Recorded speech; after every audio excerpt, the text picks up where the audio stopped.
Dengan mengucap Bismillahirrahmanirrahim. Assalamualaikum warahmatullahi wabarakatuh. Selamat berjumpa lagi dengan saya yaitu di channel Mokhtar Syahjud. Baik teman, di kesempatan ini dengan izin Allah kita bisa berjumpa kembali.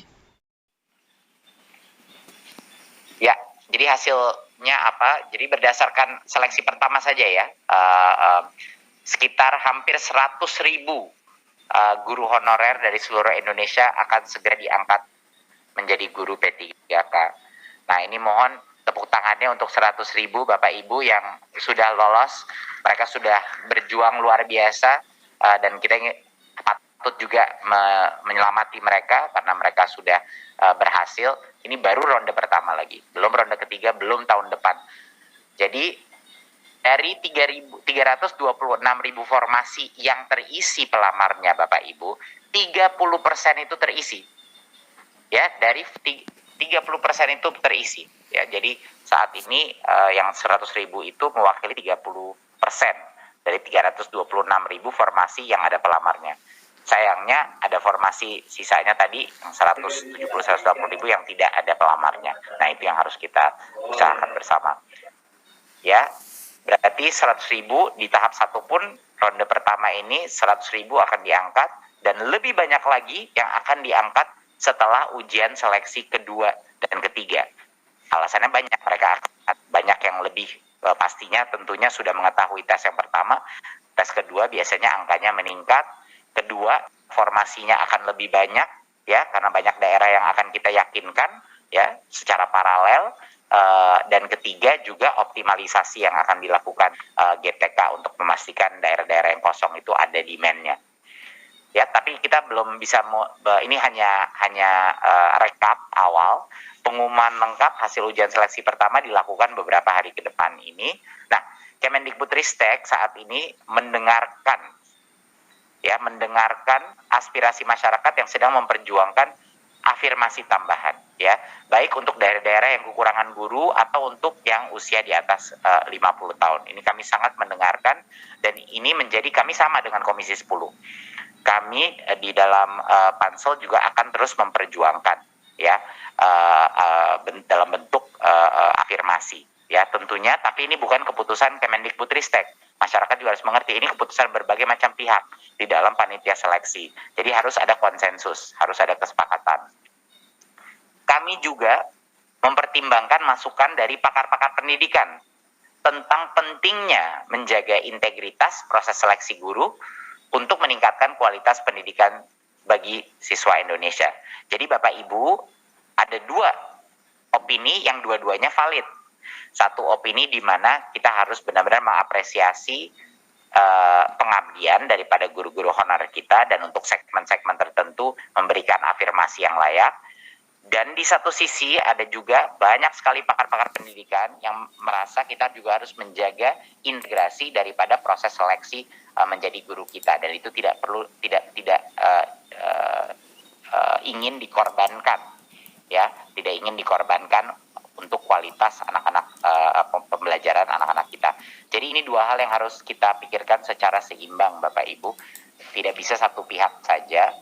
Tapi saya mau menekankan secara eksplisit bahwa aspirasi Komisi 10 dan Kemendikbud ya adalah sama.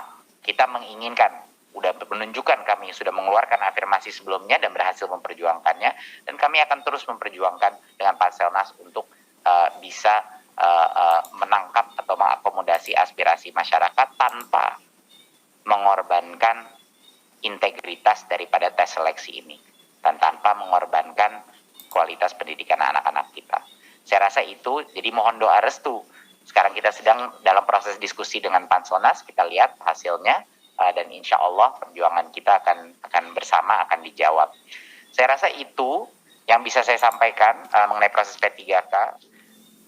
Ini adalah lini masa perjuangan kita untuk guru honorer yang mulai dari bulan November 2020 ini sudah bergerak. 6 bulan dari itu kita mulai merencanakan rencana besar kita untuk menjawab masalah guru honorer kita.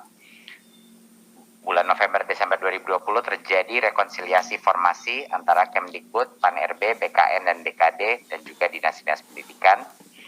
Dan di bulan Januari, kami mengeluarkan Kemendikbud tentang kualifikasi P3K. Dari bulan Februari tahun ini, materi pembelajaran sudah didistribusikan. Modul-modul pembelajaran. Dan di bulan Maret, akhirnya kita mendapatkan formasi final dari Kemenpan-RB. Ya. Dan barulah bulan Juli kemarin, kita melaksanakan pendaftaran yang cukup historis, belum pernah terjadi sebesar ini pendaftaran guru honorer untuk mengikuti tes seleksi. Dan di bulan September kita mulailah ujian seleksi kesempatan pertama, nanti di bulan Oktober ujian seleksi kesempatan kedua, dan di bulan Desember ujian seleksi kesempatan ketiga.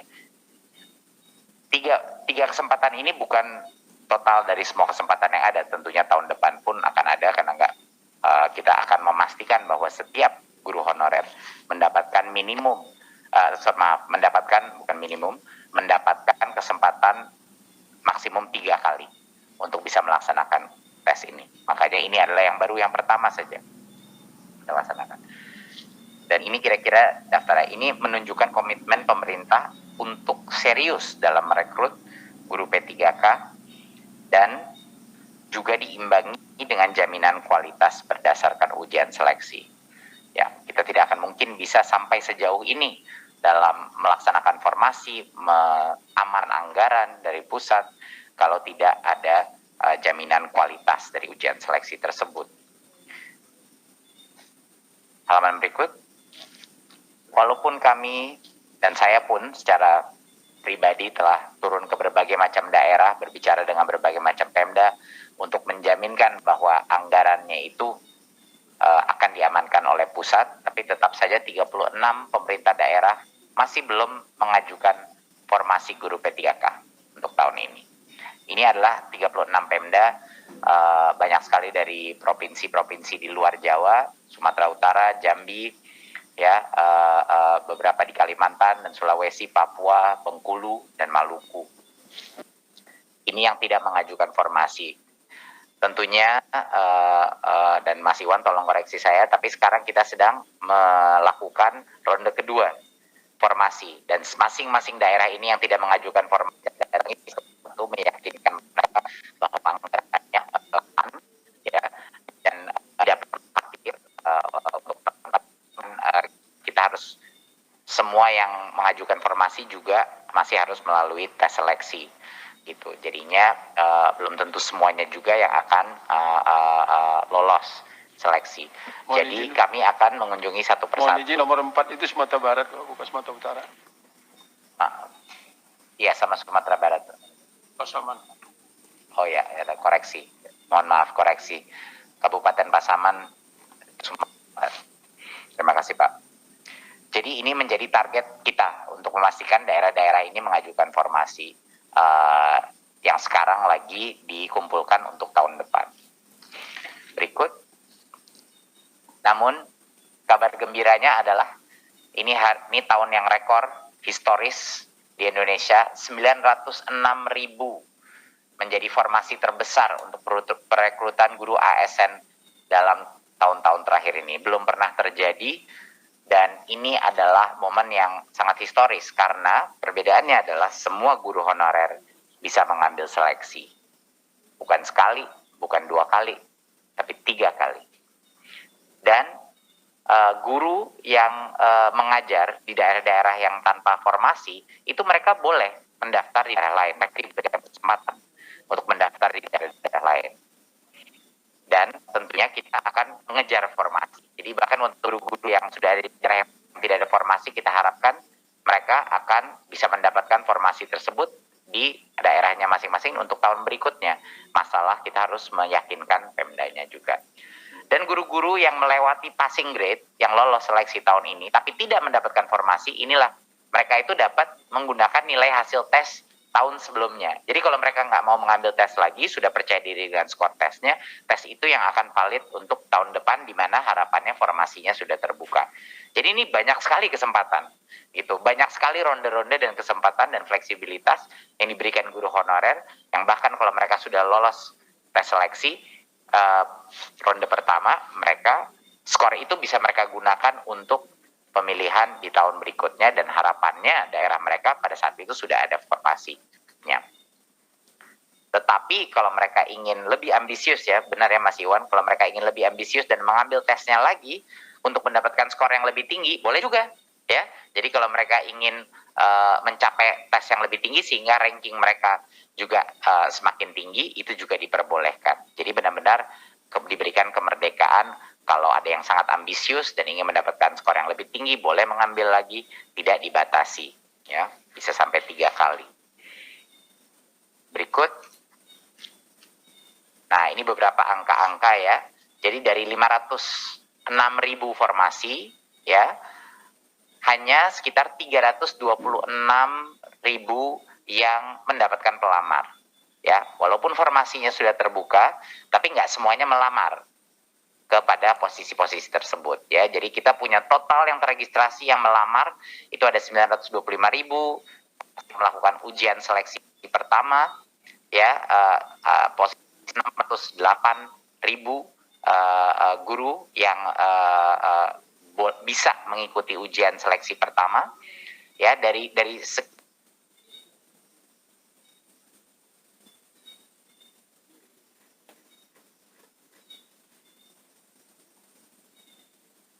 yang diperbolehkan mengambil tes seleksi itu bisa dan melaksanakan tes tersebut.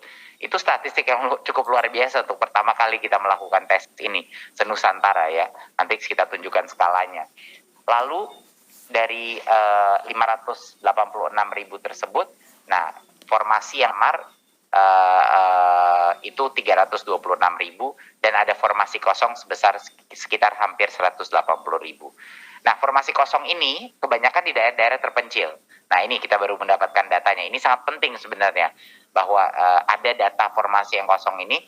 Contohnya di daerah Nias Utara, Halmahera, Barito Selatan, Timur Tengah Selatan, Halmahera, Maluku, ya. Jadi banyak dari area-area ini yang membuka formasi tapi tidak mendapatkan pelamar. Jadi ini tentunya jadi PR kita, bagaimana kita akan memastikan bahwa lebih banyak guru yang berminat untuk mengisi kekosongan-kekosongan di daerah-daerah yang terpencil ini, ya. Kita lihat variasinya dari setiap daerah sangat besar ini, yang mengisi formasi. Itu yang dicatat di sebelah kanan itu, di mana yang biru itu yang formasi yang terisi, ya, dan yang merah itu formasi yang sisa. Berikut. Ya, ini adalah proses di tahun 2021. Seperti kita tahu ada 4 segmen, ya, ada 4 segmen. Ada guru honorer sekolah negeri yang terbesar, honorer THK 2, yang segmen ketiga adalah guru honorer yang dari sekolah swasta, ya, pelamar yang dari swasta, dan juga keempat adalah lulusan PPG. Untuk ujian pertama seperti kita tahu ini hanya eksklusif untuk guru honorer sekolah negeri dan honorer TK 2, ya. Tapi kalau mereka misalnya tidak lulus di ujian pertama, mereka bisa masuk langsung di ujian kedua, ya, di mana mereka akan bergabung tapi dengan 2 grup lain, guru honorer sekolah swasta dan lulusan PPG, ya. Dan yang penting di sini adalah guru honorer THK 2 dan guru honorer sekolah swasta itu di ujian kedua hanya dapat melamar di 1 kewenangan, ya, untuk memastikan bahwa memang dari daerah domisilinya, dan untuk peserta yang lulusan PPG mereka itu melamar sesuai domisilinya. Untuk pilihan lalu setelah itu, ya, misalnya tidak lulus di ujian kedua, bisa ke ujian ketiga, dan di ronde ketiga ini seluruh peserta dapat melamar pada formasi lintas daerah yang belum terisi, ya. Jadi mereka benar-benar bebas untuk memilih lintas daerah. Dan setelah itu pun setelah ujian ketiga kita akan melakukan optimalisasi pengisian formasi kosong. Jadinya ini ada banyak tahap-tahapnya Bapak Ibu, di mana kita akan terus mencoba mengisi kekosongan ini, ya. Ini baru tahap 1, ya, belum sampai tahap 3. Tahun depannya akan ada lagi, proses lagi, gitu. Jadi apa hasilnya? Tahap pertama dari tahun pertama kita melakukan ini, apa hasilnya? Berikut. Baik teman, sebelum kita akhiri, jangan lupa seperti biasa ya, yang belum di-subscribe, silahkan di-subscribe dulu dan diaktifkan lonceng notifikasinya agar rekan-rekan semua dapat informasi terupdate dari kita. Nah teman, jika ada masukan dan pertanyaan bisa ditinggalkan di kolom komentar. Jika saya melihat, insya Allah saya akan balas. Dan di-share video ini biar rekan-rekan kita di luar sana, ya, rekan-rekan guru seperjuangan, guru P3K, perjuangan menjadi P3K ya, guru honorer. Semoga tercapai cita-citanya. Dan akhir kata saya ucapkan terima kasih banyak. Selamat menjalankan aktivitas kembali dan semoga kita bisa berjumpa lagi di lain kesempatan. Assalamualaikum warahmatullahi wabarakatuh.